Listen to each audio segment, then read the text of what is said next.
Baik saudara, sekarang kita akan lanjutkan pembacaan firman Tuhan. Kemarin kita sudah selesai dengan bilangan pasal 14, bagaimana Tuhan memberikan penghukuman bagi orang-orang yang telah 10 kali menista Tuhan. Mereka tidak percaya, mereka bersungut-sungut, mereka marah, mereka ini, mereka itu. Ya ingat, akibat dosa itu ada. Walaupun Tuhan sudah mengampuni, tapi akibat dosa itu ada. Lalu Tuhan mengutuk mereka dengan murka dan Tuhan berjanji ya bahwa mereka akan mengembara selama 40 tahun di padang gurun. Ya, apakah itu terlalu kejam? Saudara, tentu tidak. Bila dibandingkan dengan kematian yang langsung yang akan Allah tumpahkan kepada mereka. Ya, mula-mula yang hendak Tuhan lakukan ya. Sebaliknya Allah membiarkan bangsa itu hidup ya, dan Allah telah membawa umatnya ke tepi tanah perjanjian, tepat seperti yang telah Ia firmankan. Dia siap memberi mereka tanah yang subur itu, namun bangsa tersebut tidak menginginkannya. Ya, bahkan sampai saat ini Allah telah bertoleran terhadap hidup mereka, saudara.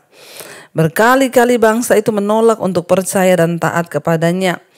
Ya, seluruh bangsa kecuali Yosua dan Kaleb, Musa dan Harun, semuanya menghina Tuhan. Ya, dan tidak mau mempercayai Tuhan. Namun hukuman Allah tidak permanen. Dalam waktu 40 tahun sebuah generasi baru akan memiliki kesempatan untuk masuk tanah Kanaan. Ya, dihukum semua, saudara. Ya, dan kita melihat, saudara, ingat ya, dosa itu sekalipun diampuni tapi konsekuensinya ada. Makanya kalau bikin dosa tuh hati-hati, pikir dulu matang-matang. Diampuni iya, tapi konsekuensinya tetap. Karena itu saya berdoa, saudara, untuk setiap kita, biarlah kita mau sungguh-sungguh mencari Tuhan, biarlah kita mau sungguh-sungguh untuk ya melakukan kehendak Tuhan agar hidup kita ini senantiasa di dalam perkenanan Tuhan. Ya, kita melihat kasih sayang, saudara, harusnya tinggal sebentar lagi sudah mau masuk tanah perjanjian. Akhirnya nggak jadi. Kenapa? Ya, karena mereka sendiri, saudara, yang akhirnya ya menolak kasih karunia Tuhan itu, menolak anugerah Tuhan itu. Jadi saya berdoa, saudara, ya supaya kita semua jangan sampai menista Tuhan karena ketidakpercayaan kita. Ingat, dosanya diampuni, konsekuensinya tetap ada. Dosanya diampuni, tapi akibat dosa itu tetap ada. Iya, baik, kita akan melanjutkan pembacaan firman Tuhan. Sekarang masih di bilangan 14, kita lanjut ayat 39. Serangan ke bagian selatan itu gagal. Kita melihat kemarin Tuhan sudah suruh mereka untuk bergerak, saudara ya. Ayat 39, setelah Musa menyampaikan perkataan ini kepada semua orang Israel, maka berkabunglah bangsa itu dan sangat dengan sangat. Dan keesokan harinya bangunlah mereka pagi-pagi hendak naik ke puncak gunung sambil berkata, sekarang kita hendak maju ke negeri yang difirmankan Tuhan itu. Memang kita telah berbuat dosa. Tetapi kata Musa, mengapakah kamu hendak melanggar titah Tuhan? Hal itu tidak akan berhasil. Janganlah maju, sebab Tuhan tidak ada di tengah-tengahmu, supaya jangan kamu dikalahkan oleh musuhmu. Saudara, akhirnya mereka itu ketika bangun pagi hari mereka berkata, ya sudah waktunya ya. Akhirnya Musa menyampaikan kepada bangsa itu, Tuhan itu murka dan Dia hendak membinasakan kalian semua. Ya, bahwa Tuhan itu marah karena kalian tidak percaya dan menista Dia. Dan akhirnya bangsa itu mereka semua berkabung ya. Berkabung dengan sangat menyesal. Tapi buat apa menyesal? Sudah terjadi. Ya, minta ampun, dosanya diampuni. Dan akhirnya keesokan harinya ketika mereka bangun pagi-pagi, saudara, dikatakan di sana, ya, mereka hendak naik ke puncak gunung sambil berkata, sekarang kita hendak maju ke negeri yang difirmankan Tuhan itu. Memang kita telah berbuat dosa, kata mereka. Saudara, kalau kita lihat di sini ya, ketika umat Israel itu menyadari akan kesalahan dan kebodohan mereka, ya mereka terlalu bersemangat dan segera bersiap untuk ya kembali kepada Allah. Namun Allah tidak keliru menilai tindakan mengaku salah mereka itu dengan pertobatan yang sejati, karena Allah mengetahui hati mereka. Ya memang tepat mereka segera kembali mengikuti jalan mereka sendiri. Kadang-kadang saudara tindakan benar dan maksud yang baik itu datangnya terlambat.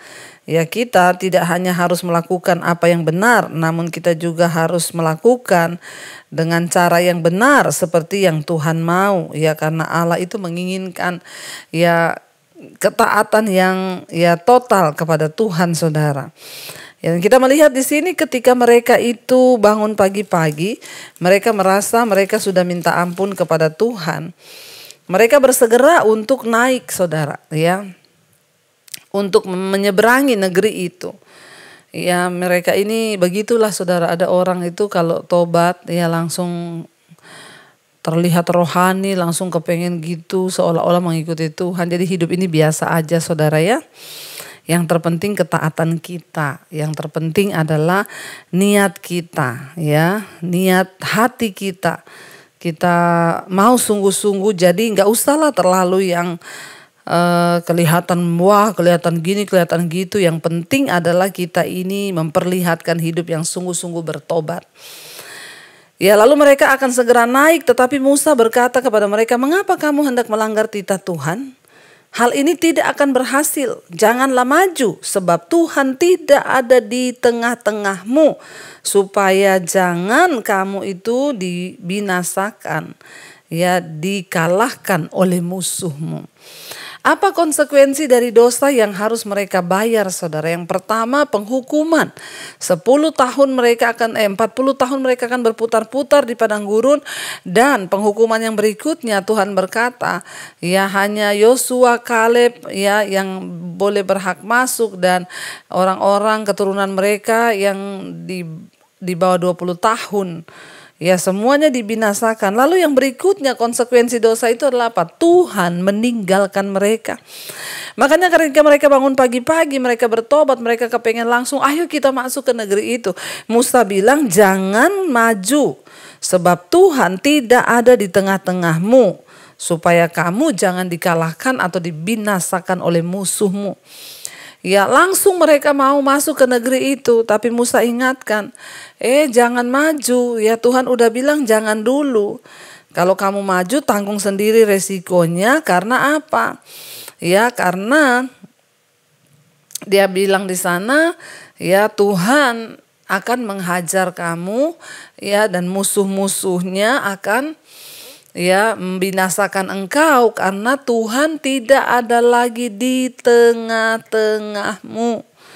Dikatakan Tuhan tidak ada di tengah-tengahmu. Saudara, adalah satu hal yang sangat menakutkan kalau ya Tuhan tidak di tengah-tengah kita. Sangat menakutkan kalau Tuhan itu meninggalkan kita. Ya sangat menakutkan kalau pada akhirnya kita merasa Tuhan masih ada bersama kita, tapi ternyata Tuhan sudah nggak ada. Nah ini yang menakutkan, sehingga mereka pede sekali, tapi ternyata Tuhan bilang dia udah nggak ada. Hati-hati saudara, jangan sampai kita ini tertipu, kita pikir kita masih melayani, kita masih gini-gini, tapi ternyata Tuhan nggak ada di tengah-tengah kita. Sehingga apa yang akan kita alami? Kekalahan, dan kekalahan. Ya, jadi jangan tertipu. Ya, mari kita berdoa supaya hidup kita sungguh-sungguh menyenangkan Tuhan. Musa berkata, sebab orang Amalek dan orang Kanaan ada di sana di depanmu, dan kamu akan tewas oleh pedang. Dari sebab kamu berbalik membelakangi Tuhan, maka Tuhan tidak akan menyertai kamu. Musa bilang musuhmu sudah di depan. Kalau kamu nekat maju, ya kamu akan mati. Kenapa? Karena kamu telah berbalik tidak percaya pada Tuhan, dan Tuhan juga berbalik tidak akan menyertai kamu. Dalam hidup ini yang terpenting adalah penyertaan Tuhan, saudara. Kenapa? Sehebat apapun yang kita lakukan, sekaya apapun kita, seluar biasa apapun yang kita buat, kalau tanpa penyertaan Tuhan semua akan menjadi sia-sia. Ya, Musa bilang Tuhan tidak akan menyertai kamu sebab kamu sudah berbalik membelakangi Tuhan. Hati-hati dengan sikap membelakangi Tuhan. Ketidakpercayaan kita bisa menjadi satu sikap yang membelakangi Tuhan, saudara, ya. Dikatakan di sana, ya, sebab orang Amalek dan orang Kanaan ada di sana. di depanmu dan kamu sudah berbalik membelakangi Tuhan, maka Tuhan tidak menyertai kamu. Saudara, hidup kita ini membutuhkan Tuhan, kita butuh anugerah Tuhan. Makanya jaga sikap, jangan sampai kita membelakangi Tuhan karena tidak percaya kepada Tuhan. Ayat 44, meskipun demikian mereka nekat naik ke puncak gunung, ya, tetapi tabut perjanjian Tuhan dan Musa juga tidaklah meninggalkan tempat perkemahan. Lalu turunlah orang Amalek dan orang Kanaan yang mendiami pegunungan itu dan menyerang mereka. Kemudian orang-orang itu mencerai-beraikan mereka sampai ke Horma. Sudah dinasehati, ya sudah dikasih tahu, sudah bikin dosa, sekarang mau sok rohani. Waktu dikasih tahu Musa jangan, ya Tuhan tidak perintah, tetap melakukan sesuai maunya mereka. Mereka tetap naik dan apa yang terjadi? Benar apa yang dinubuatkan Musa. Orang Amalek ya akhirnya saudara menghajar mereka, ya orang Kanaan ya menghajar mereka. Apa yang terjadi? Mereka terpukul kalah. Ya, dan akhirnya saudara setelah mereka tidak taat ya dan mereka gagal ya untuk mentaati Tuhan, lalu mereka berusaha untuk melakukan seenaknya sendiri, langsung mau masuk ke negeri itu saudara. Dan akhirnya mereka gagal untuk masuk tanah perjanjian. Setelah mereka gagal itu, ya bangsa Israel ini dihukum dengan mengembara selama 40 tahun di padang gurun. Bahkan di tengah-tengah hukuman ini, bangsa itu terus memberontak hingga Allah terus-menerus menghukum mereka. Ya, dan hati bangsa itu tetap keras dan suka memberontak. Hati yang keras terhadap Allah itu bisa mendatangkan bencana kepada kita. Bahkan ketika mereka dihukum 40 tahun berputar-putar tidak boleh masuk. Hukumannya tidak boleh kamu masuk sekarang. Kamu harus mengembara dulu berputar-putar 40 tahun. Selama itu pun mereka tetap keras kepala, tetap marah, tetap memberontak. Hati-hati saudara, orang yang keras kepala, keras hati itu ya bisa mendatangkan hukuman dalam hidupnya.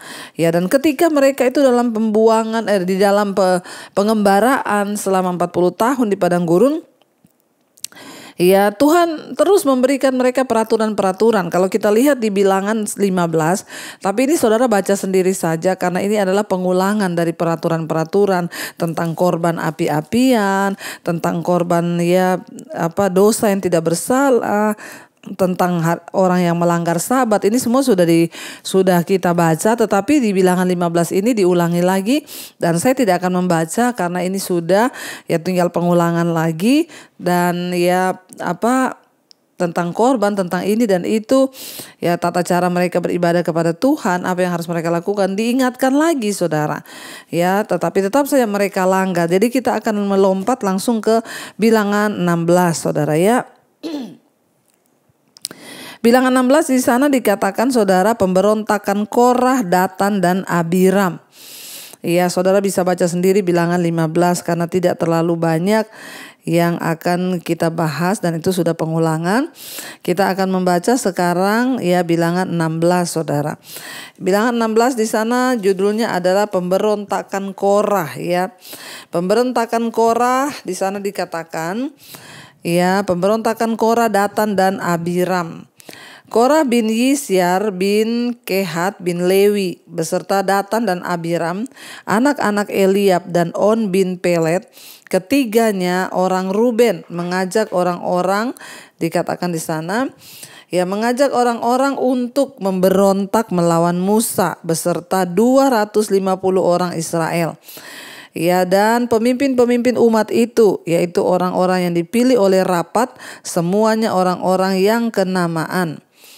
Maka mereka berkumpul mengerumuni Musa dan Harun serta berkata kepada keduanya, sekarang cukuplah itu, segenap umat ini adalah orang-orang kudus dan Tuhan ada di tengah-tengah mereka. Mengapakah kamu meninggi-ninggikan diri di atas jemaat Tuhan? Ketika Musa, ya dikatakan di sana, ketika Musa mendengar hal itu, sujudlah ia. Dan ia berkata kepada Korah dan segenap kumpulannya, besok pagi Tuhan akan memberitahukan siapa kepunyaannya dan siapa yang kudus, dan ia akan memperbolehkan orang itu mendekat kepadanya, orang yang akan dipilihnya, ya dan diperbolehkannya mendekat kepadanya. Saudara, kita melihat di sini jadi ada orang-orang yang tidak suka dengan kepemimpinan Musa, lalu mereka memberontak, yaitu ada Datan, Korah dan Abiram. Ya, mereka ini dari suku Ruben, saudara. Jadi mereka itu mempengaruhi, mengajak orang-orang untuk memberontak melawan Musa dan Harun. Bahkan mereka itu mengajak 250 orang Israel, para pemimpin umat itu. Jadi semua pemimpin-pemimpinnya bersatu, diajak sama mereka untuk melawan Musa. Ya, padahal orang-orang itu dipilih oleh rapat waktu Musa yang memilih mereka atas perintah Tuhan. Ya, lalu mereka itu datang kepada Musa dan berkata, sudah cukup. Ya, tidak usah lagi kamu meninggi-ninggikan diri berkata bahwa hanya kamu yang dipakai Tuhan. Ya, Tuhan berkata begini dan begini, sudah cukup. Jadi saudara, kita lihat ya, orang-orang ini sangat berbahaya. Mereka itu mempengaruhi orang lain untuk meninggalkan Musa, saudara. Lalu Musa berkata kepada mereka, Musa ini orang yang lembut hati, makanya dikatakan di sana waktu Musa melihat itu dia sujud, ya. Dia sujud. Lalu dia berkata, saudara, kepada mereka, dia bilang, besok pagi Tuhan akan memberitahukan siapa kepunyaannya. Karena orang-orang yang memberontak ini berkata, kita ini semua orang kudus, kita ini semua adalah anak-anak yang dikasihi Tuhan, kita ini semua milik Tuhan, jadi gak usah lagi kamu itu meninggi-ninggikan diri dan berkata begini begitu. Ya saudara, banyak orang Kristen itu juga sekarang terlalu pede, merasa mereka itu anak Tuhan, merasa kita ini setiap minggu ke gereja, jadi kita ini anak Tuhan juga. Ya, kita gak mau diatur-atur. Ya, hati-hati saudara, seringkali kita merasa kita anak Tuhan, tapi Tuhan yang tahu siapa milik kepunyaannya kan. Walaupun kita merasa kita pede, kita mungkin jemaat, kita mungkin gembala, kita majelis, kita berpikir Tuhan menyertai kita, tapi hati-hati kalau itu bukan datang dari Tuhan, itu kedagingan. Makanya Musa bilang besok pagi biar Tuhan sendiri yang menyatakan siapa milik kepunyaannya, siapa orang-orang yang layak untuk datang kepada dia, menyembah dia. Karena tidak semua orang Kristen itu berkenan kepada Tuhan. Tidak semua orang yang berkata bahwa dia itu percaya Tuhan.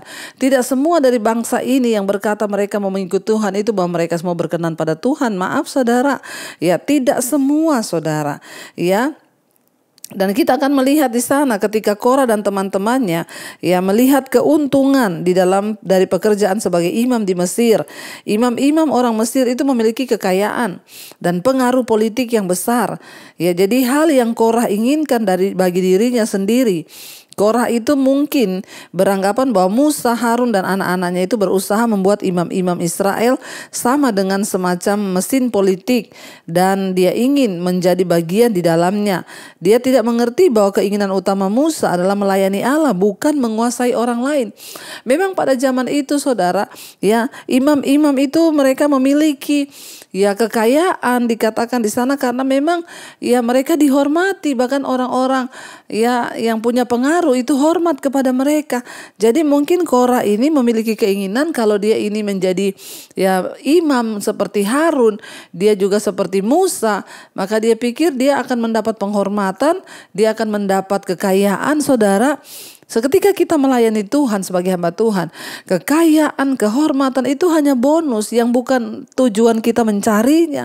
Ya, saya tidak pernah mencari kekayaan, saya tidak pernah mencari kehormatan. Tapi kalau itu diberikan oleh orang kepada saya, ya itu bonus dari Tuhan, bukan kita yang cari-cari. Yang menjadi salah ketika kita mau kaya karena dari pelayanan, kita mau dihormati dari pelayanan, itu salah. Ya, dan para imam itu dulu memang Tuhan beri tempat yang tinggi. Bahkan ahli-ahli politik juga menghormati mereka, saudara, di satu negara. Mereka dipandang sebagai orang-orang yang memang wakil Tuhan, saudara. Jadi inilah motivasi yang tidak benar dari Korah. Dia ingin mengambil posisi imam itu. Tapi hati-hati. Musa bilang besok pagi nanti Tuhan yang akan menunjukkan siapa yang berhak untuk datang dan siapa yang tidak. Siapa yang adalah milik kepunyaannya. Siapa yang boleh mendekat kepadanya dan siapa yang tidak boleh. Musa berkata, ayat yang ke-6, perbuatlah begini, dia bilang, ambillah perbaraan-perbaraan hai Korah, dan kamu segenap kumpulannya, bubuhlah api ke dalamnya dan taruhlah ukupan kehidupan di atasnya di hadapan Tuhan pada esok hari. Dan orang-orang yang akan dipilih Tuhan ialah yang kudus. Cukuplah itu, hai orang-orang Lewi. Lalu berkatalah Musa kepada Korah, cobalah dengar, hai orang-orang Lewi, belum cukupkah bagimu bahwa kamu dipisahkan oleh Allah Israel dari umat Israel dan diperbolehkan mendekat kepadanya supaya kamu melakukan pekerjaan pada kemah suci Tuhan dan bertugas bagi umat itu untuk melayani mereka, dan bahwa engkau diperbolehkan mendekat bersama-sama dengan semua saudaramu Bani Lewi. Dan sekarang mau pula kau menuntut pangkat imam lagi. Sebab itu engkau ini dengan segenap kumpulanmu, kamu bersepakat melawan Tuhan. Ya, karena siapakah Harun sehingga kamu bersungut-sungut kepadanya?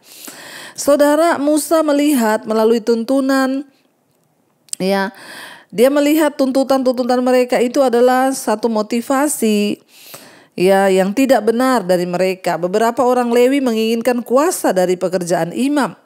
Ya, seperti Korah, kita seringkali menginginkan hal-hal khusus untuk Allah berikan kepada kita, yang Allah berikan kepada orang lain yang dia berkenan. Korah memiliki kemampuan serta tanggung jawab sendiri yang juga penting dan berguna di mata Tuhan. Akan tetapi pada akhirnya ambisinya untuk memperoleh lebih banyak menyebabkan dia kehilangan segalanya. Ambisi yang tidak pantas adalah ketamakan, ya, yang tidak kelihatan, saudara. Namun pusatkan perhatian untuk menemukan niat di dalam hati kita, saudara. Apakah kita ini melakukan sesuatu, ya, dengan benar, atau apa kita ini hanya menginginkan posisi orang lain supaya kita juga mendapatkan keuntungan dan keuntungan. Saudara, Tuhan itu Tuhan yang melihat hati, kan? Karena itu hati-hati, jangan sampai kita kedapatan tidak berkenan hanya karena ambisi-ambisi kita. Karena itu, ya, kita akan lanjutkan besok, saudara. Saya percaya kita dapat pelajaran yang banyak malam ini, mengajari kita untuk terus percaya bahwa, ya, semua itu Tuhan yang tentukan. Mari kita tundukkan kepala, kita berdoa. Terima kasih Bapa buat malam ini Engkau mengajarkan kepada kami untuk kami belajar berserah, untuk kami belajar percaya, untuk kami tidak menginginkan posisi orang lain, dan tidak ada ambisi-ambisi negatif yang timbul karena kepengen harta, kekayaan, jabatan, kehormatan. Seperti Korah dan teman-temannya yang memberontak, mereka berpikir mereka hanya melawan Musa, tapi ternyata mereka melawan Tuhan.